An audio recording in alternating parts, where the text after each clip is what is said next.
Coming up next at 5. Right here on WJZ. 6 people shot in broad daylight in West Baltimore. The search is on for the shooters. I'm Amy Kawada with the latest on the investigation. Baltimore City is the latest area to announce the lifting of most all COVID restrictions coming soon. I'm Rachel Menitoff. Up next, the reason why it says it's able to take this next step. A possible boycott of Ocean City, legal action. I'm Mike Helgren in Annapolis, where civil rights advocates are talking about what's next following the violent arrests of teenagers on the boardwalk. Hikers find a person's remains in a national park this weekend. I'm Paul Gessler in Thurmont. How the FBI hopes you can help identify this person based on clothing and other possessions. Live from Television Hill, this is WJZ Breaking News. Well, a mass shooting in Baltimore. You are taking a live look right now at the scene through Chopper 13 in West Baltimore. 6 people were shot, 1 person killed after at least 2 people opened fire in broad daylight. And welcome to the news at 5, everyone. We want to go live to Amy Kawada, who's at that scene. Amy, what are we learning about what happened here? Rick, Nicole, we're here on the 2100 block of West Lexington and North Pulaski Streets here in West Baltimore, where there is a heavy police presence out here. Crime scene tape up, blocking the roads. You can also see down the road these shell casings marked by these tiny orange cones here. Here's what we know right now. Just before 2:30 this afternoon, Baltimore police says officers responded to a shot spotter alert and learned 6 people were shot here on West Lexington Street. 1 person has died from their injuries and 5 are in serious to critical condition. Police say they believe these 6 victims were together outside when at least 2 to 3 people walked up, began firing into the block at the victims, then took off. Investigators are now canvassing the area and looking into any surveillance video as they work to determine what led up to the shooting. And we also spoke with community activists who are reacting, calling this a brazen act. You know, it's frustrating, man. There's a life lost. There's a father that's gone, or a mother, or a brother, or a sister, you know, that can't be replaced. Life is precious. So it's upsetting. And police are searching for the shooters. They are now asking for the public's help. If you have any information or may have witnessed the shooting, you're urged to contact Baltimore Police right away. Live in West Baltimore, I'm Amy Kawada for WJZ. Amy, thank you. And happening now in North Baltimore, City Police investigating after a woman's body was found there. This happened last night on Enzer Street. Officers say her body was starting to decompose. Medical examiners now working to identify her. This right here, one of more than 150 homicides in Baltimore already this year. That is up from 144 at this time last year. Well, turning now to the coronavirus fight, Baltimore City is falling in line with Governor Hogan's announcement. Mayor Brandon Scott says the city is lifting its emergency order and mask mandate starting July 1st. WJZ is live tonight. Rachel Menitoff on more on what the mayor had to say this afternoon. Rachel. Nicole, right now, 57% of adults here in Baltimore have at least 1 dose of the COVID vaccine. And while this isn't the 65% mark the city was hoping for, today it said that the data shows it's safe to move forward. COVID restrictions soon lifting across Baltimore City. Amazing, actually. It's been way too long. It's the latest area to announce that it will align with the governor's orders and end its state of emergency effective July 1st. As of today, 50% of all adults in Baltimore City are fully vaccinated, and that's a big deal. The city originally hoped to reach 65% of the population vaccinated before lifting its indoor mask mandate, but says with such a low positivity rate of 0.7%, it feels confident moving forward as is. Of course, workplaces and businesses can set their own policies. We want to continue to honor all of those adults that have gotten vaccinated. This comes a day after Governor Hogan ended the statewide emergency orders and said masks will no longer be required in schools, camps, and child care facilities. Just look at how far we've come together. The city joins Harford and Baltimore counties who have already said they'll lift all COVID rules in July. Howard County says it also plans to relax its mask mandate.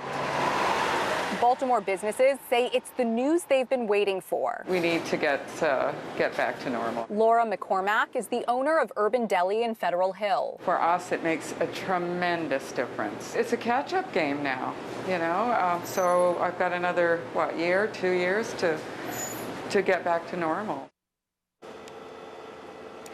And the mayor says there will be a separate announcement about how he plans to bring back city employees and reopen its buildings to the public. Live in Federal Hill, I'm Rachel Menitoff for WJZ. Well, it's a new warning tonight from the CDC about the Delta COVID-19 variant first seen in India.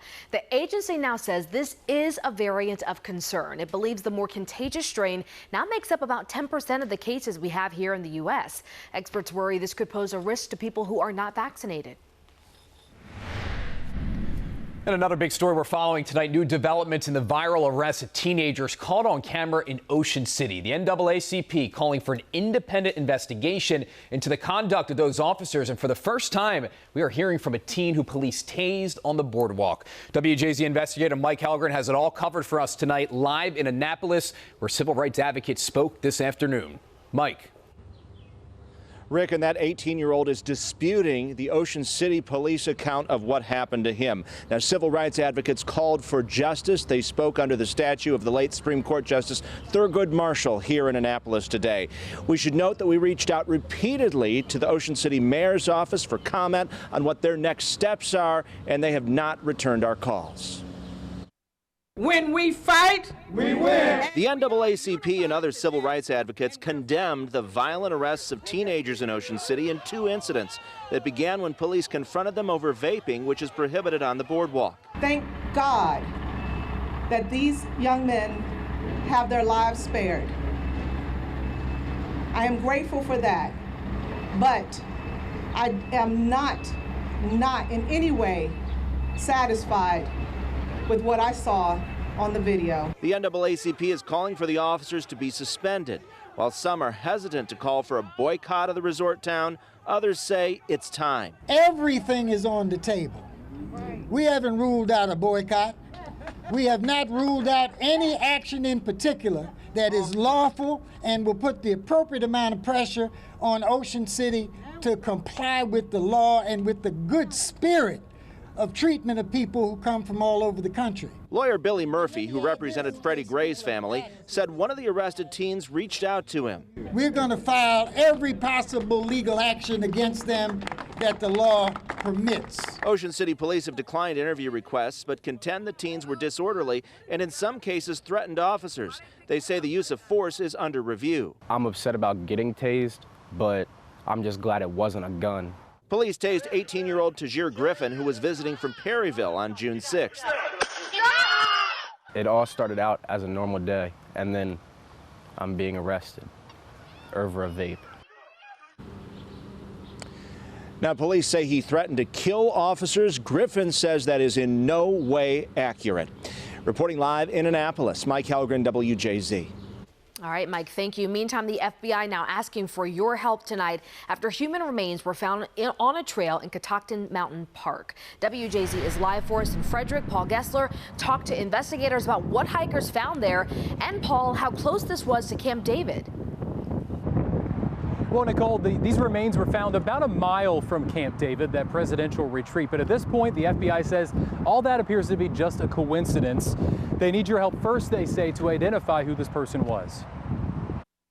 We have such a wide array of questions, and as we start to get pieces of information, we'll narrow that focus. Investigators in Frederick County say hikers found part of human remains Saturday just off the trail in Catoctin Mountain Park in Thurmont. Initially, it was a foot and a shoe. National Park Rangers called the FBI. A short time later, park rangers found some skeletal remains about a half-mile off the trail. They also found Jane Doe's clothing, purse, and keychain. Now, authorities are hoping you can identify the person's black tracksuit, red Nike shoes, Puma bag, and keychain. It's someone's family member, mother, daughter. The body is currently at the medical examiner's office, with the cause of death still unknown. It's still pending. Hikers to whom we showed the flyer Wednesday had not heard of the discovery. Everyone who comes out here are here to have fun, so it's super calming. Yeah, this is super shocking. If she was a child of somebody, or perhaps a wife, or whatever, or a mom, and it's distressing. Investigators say the body was likely there for at least a month, but probably not there during cold weather. We didn't have a car left in the parking lot. The Park Service doesn't have any reports of missing hikers. Back live now, the FBI says Jane Doe had dark, distinct, long braided hair and an El Salvador keychain. Anyone with any information about this is urged to contact the FBI. For now, reporting live at 5 in Frederick tonight, I'm Paul Gessler for WJZ. Paul, thank you. And new tonight, one of the winningest coaches in history of college basketball being remembered today. Jim Phelan has died at the age of 92. Phelan spent his entire 49-season career at Mount St. Mary's in Emmitsburg. He won more than 830 games there, including a national championship in 1962. 19 of his teams won at least 20 games. Phelan was inducted into the National College Basketball Hall of Fame back in 2008. And after a little bit of a break, those hot temperatures, they are returning, and it's important to make sure that everyone is making the necessary steps to stay safe. Yeah, of course, you want to stay hydrated. The state health department has confirmed its first heat-related death of the year. Unfortunately, a man in his 40s who lived in Prince George's County passed away. And officials reminding everyone that as we head into summer, to stay hydrated, wear sunscreen, and stay in the shade when possible, of course, to prevent overheating. Yeah, really important. While we didn't have those hot temperatures earlier this week, we did have some dangerous weather storms, severe storms that rolled through. The National Weather Service now saying that storm damage in Baltimore on Monday night was not caused by a tornado, but there was a straight line wind with those thunderstorms that came. And no one was killed or hurt in those storms. The good news, no storms to worry about today. Let's send it over to meteorologist Meg McNamara. Yes, it is a good day to work in the weather department because it is gorgeous out there. A little bit different than it's been.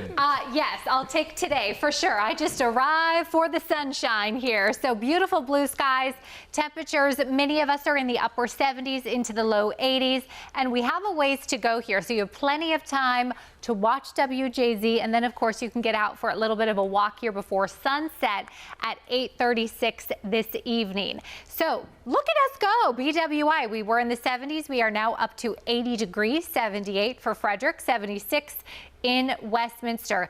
The dew points though. So these are the real star of the forecast because this means we get to enjoy those temperatures. We get to enjoy the sunshine because it is not all sticky and gross out there from a bunch of humidity. So definitely a lovely day tomorrow. We're looking good too. And you know, we know things change. It's Maryland. So we'll talk about what we can expect for the weekend in just a moment. Nicole, Rick.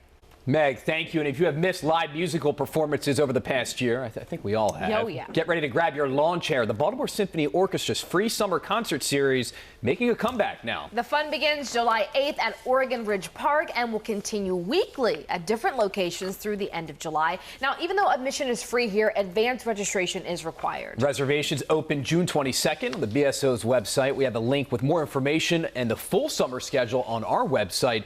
Just head over to WJZ.com. Something to look forward to. Yes, getting back to a sense of normalcy. Nice to see. All right, still ahead on WJZ News at 5 o'clock. 70% of the population is now vaccinated in Howard County. Now officials say they can have an expanded 4th of July celebration. I'm Stetson Miller. Next, I'll tell you all about it. A new tool in the toolbox for the Harford County Sheriff's Office. I'm Rachel Carden with more on how they plan to use the small unmanned aerial system. And a mystery even to wildlife experts what they're saying tonight after an unknown illness is infecting hunting birds across Maryland and the D.C. area. Well, new at 5, the Harford County Sheriff's Office has added more eyes in the sky to help with investigations. And during their month and a half of operation, the drone fleet has already been used to bring missing people home safely, even reunite lost children with their parents. WJZ is live. Rachel Carden explains the many functions and breaks down who paid for the new tools. Rachel. Hey, Nicole, well, not the Harford County taxpayers. They don't have to pay a cent. I'll explain that in just a second. The team who operates the drones here tell us they have been absolutely critical in keeping citizens and officers safe. 4 small flying, crime-fighting, people-rescuing devices are launching in Harford County. $44,000 worth of gear. This is something that we paid for asset forfeiture with asset forfeiture funds. I mean, the drug dealers paid for the tools that we will use against them. Thank you for joining us for the Harford County Sheriff's Office. We hope you have a good day. A month and a half ago, the agency purchased 4 small unmanned aerial systems, or drones, and they've already reunited a 5-year-old child with his mother and helped locate a young man with autism who was in distress. All done safely, quickly, and efficiently. On the outside, the tactical commander can see exactly what the team is seeing, and that way they can work together to figure out the best option for their next move in the operation. The command center equipment helps keep all officers on the same page. Those on the ground get a link to their phone so they too can check out the aerial view of whatever call they're on, even at night. We wanted to make sure that we had the best tools possible to serve the needs of the citizens of Harford County. The unit has been created to man the drones and send them into the sky in barricade situations after natural disasters if someone is missing or at a crime scene.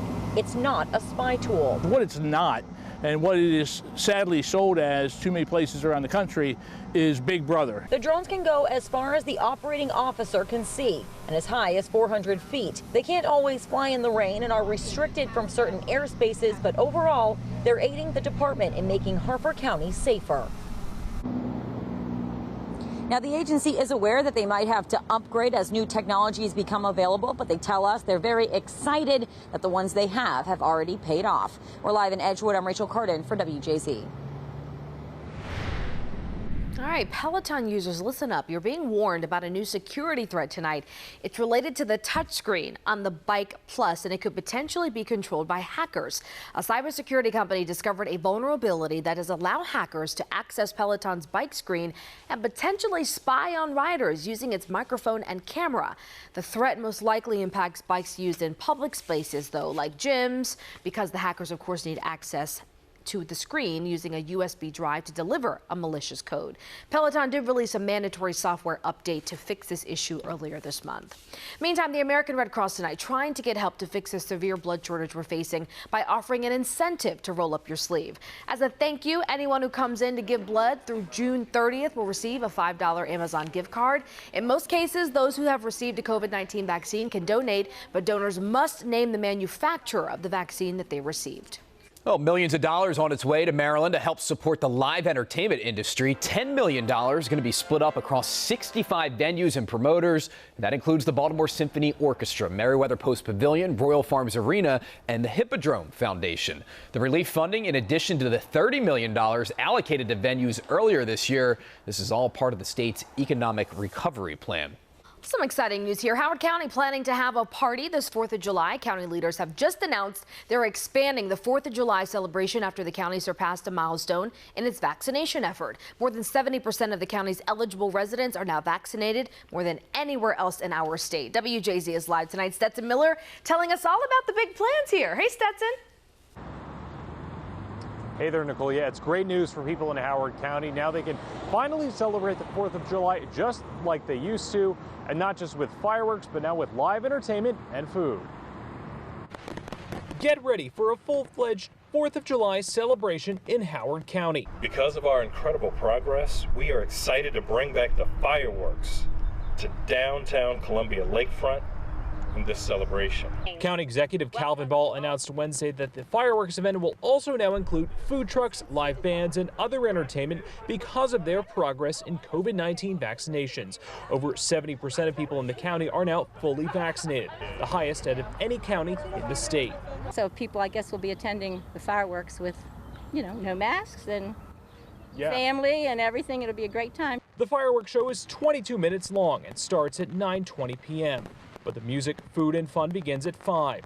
It's a summer celebration that many are looking forward to after an unusual 4th last year.